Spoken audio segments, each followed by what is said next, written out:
कई समय पहले की बात है। रजवाड़कर रियासत के सभी वंशज मर चुके थे और उनका सारा धन कहीं लुप्त हो चुका था। इस बात की खबर सभी को थी, लेकिन कोई भी उस खजाने को पाने में सफल नहीं हुआ था। अफवाह तो ये थी कि कोई चुड़ैल है जो उस खजाने की रक्षा करती है। एक बार उस गांव के सरपंच के बेटे रोहित ने उस खजाने को ढूंढने का फैसला किया। पिताजी, मेरे मन में काफी समय से एक बात थी जो मैं आपको बताना चाहता हूँ। बोलो बेटा, क्या बात है? पिताजी, आप तो जानते हैं कि राजवाड़कर रियासत के सभी वंशजों का छुपाया खजाना कहीं लुप्त हो चुका है। मैं बस उसी खजाने को ढूंढना चाहता हूँ। बेटा, तू मेरा सबसे होशियार बेटा है। मैं नहीं चाहता कि तू उस खजाने के चक्कर में अपनी जान को जोखिम में डाले। मेरी बात मान बेटा, भूल जा इस सब चीजों को।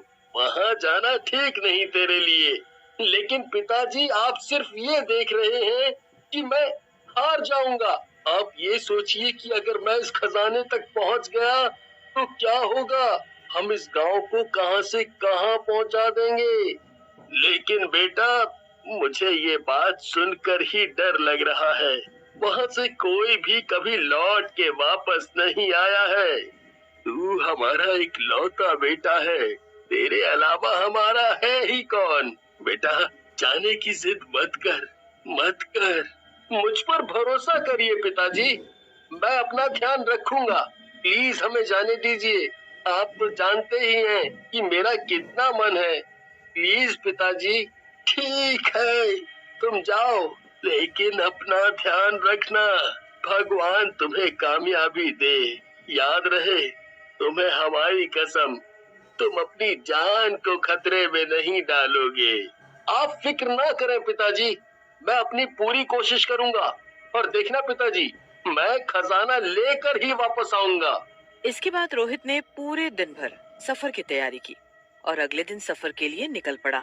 गुफा को ढूंढने के लिए वो कई दिनों तक चलता रहा। एक दिन गांव वालों की बताई गई कहानियों से मिलने वाले सुराग से वो गुफा के पास पहुंचा और उसने वहां पे रखे पत्थर हटाए और अंदर चला गया। उस गुफा में काफी सारे कंकाल पड़े हुए थे, लेकिन वो डरा नहीं और आगे चलता रहा। उसने देखा कि गुफा खत्म हो गई है और एक दीवार उसके सामने आ गई।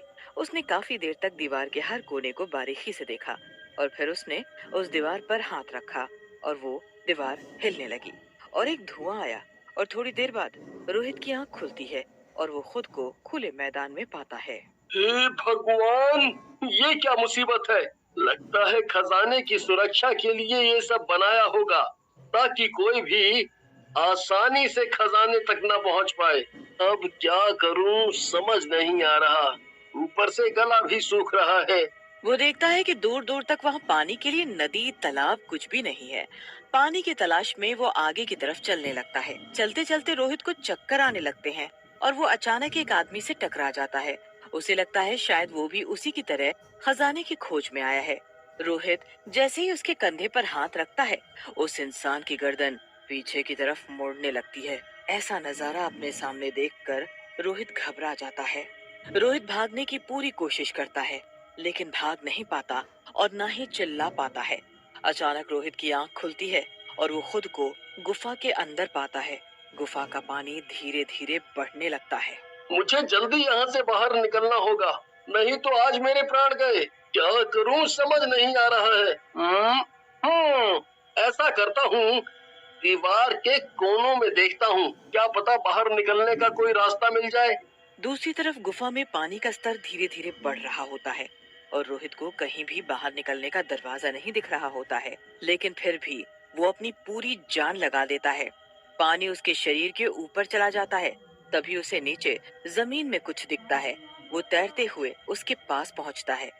रोहित को गुफा के बीच में एक ढक्कन सा कुछ दिखाई देता है। वो जैसे ही उसे उठाता है, वहाँ का सारा पानी बाहर की तरफ निकल जाता है। चलो, जान में जान आई। यहाँ से सारा पानी बाहर निकल गया है। लगता है यहीं से बाहर जाने का रास्ता है। ऐसा करता हूँ, अंदर जाके देखता हूँ। रोहित उस सुरंग के अंदर जाता है और एक तालाब के पास पहुंचता है। तालाब से एक चुड़ैल के हंसने की आवाज आती है। मैं हूँ खजाने की रक्षक, क्या हुआ, डर गए? खजाना चोरी करने आए हो? देखो, मैं खजाना चोरी करने नहीं, बल्कि उसे गरीबों की मदद करने के लिए इस्तेमाल करना चाहता हूँ। तुम जैसे बहुत आए और मारे गए, अब तुम्हारी बारी है। मुझे जाने दो। खुद सोचो, ये खजाना कब से यहाँ पड़ा हुआ है। आज तक ये किसी के काम आया नहीं ना। लेकिन मैं इसे सबकी भलाई के लिए इस्तेमाल करना चाहता हूँ। यकीन करो मेरा। ये खजाना राजवाड़कर वंश के राजाओं का है और उनकी मर्जी के बिना कोई भी इसे नहीं ले जा सकता, समझे तुम? चुड़ैल ने अपना हाथ लंबा किया और रोहित की गर्दन पकड़ ली। रोहित दर्द से चिल्लाने लगा। कभी चुड़ैल उसे उठाकर यहाँ फेंक दी तो कभी वहाँ फेंक दी। चुड़ैल ने रोहित को अधमरा कर दिया। फिर भी रोहित सिर्फ एक बात कहता, मेरा यकीन करो, इससे हम लोगों को काफी मदद कर सकते हैं। उन सबके जीवन के कष्ट दूर हो जाएंगे। दया करो हम पर। तू तो बड़ा ढीठ है रे, एक बार में समझ नहीं आता तुझे? क्या लगता है मुझे कि तू ऐसे नहीं मानेगा? अभी बताती हूँ तुझे, रुक। इसके बाद चुड़ैल एक चाकू उठाती है और रोहित की तरफ फेंक देती है। लेकिन जैसे ही चाकू रोहित को लगने वाला होता है, तभी अचानक तेज रोशनी आती है और चाकू रुक जाता है। हाँ, ये क्या? ये चाकू कैसे रुक गया? रुक जाओ गौरी, हमारा इंतजार खत्म हुआ। महाराज? हाँ, हमारा इंतजार खत्म हुआ गौरी। हमें हमारे खजाने का वारिस मिल गया है। आज से तुम आजाद हो। तुमने इतने वर्षों तक हमारे राज्य के खजाने की निस्वार्थ भावना से रक्षा की। इसके लिए मैं तुम्हारा ऋणी हूँ गौरी। ये कैसी बातें कर रहे हैं महाराज? ये आपकी प्रजा है, आपके लिए तो ऐसे 100 खजाने हंसते हंसते दे सकते हैं हम। मैं भी बहुत खुश हूँ गौरी कि हमें तुम्हारे जैसी प्रजा मिली है। अब हम अपनी संपत्ति रोहित तुम्हारे हवाले करते हैं। इससे सबका भला करना। लेकिन महाराज, अगर ये भी आपकी तरह लालची निकला तो? नहीं गौरी, आज जब मौत इसके सर पे थी, तब भी ये सब के बारे में सोच रहा था। भला इससे ज्यादा नेक इंसान कौन हो सकता है जो खुद से पहले दूसरों का सोचे। हम हमेशा यही चाहते थे कि हमारा खजाना हमारी प्रजा की भलाई में लगे।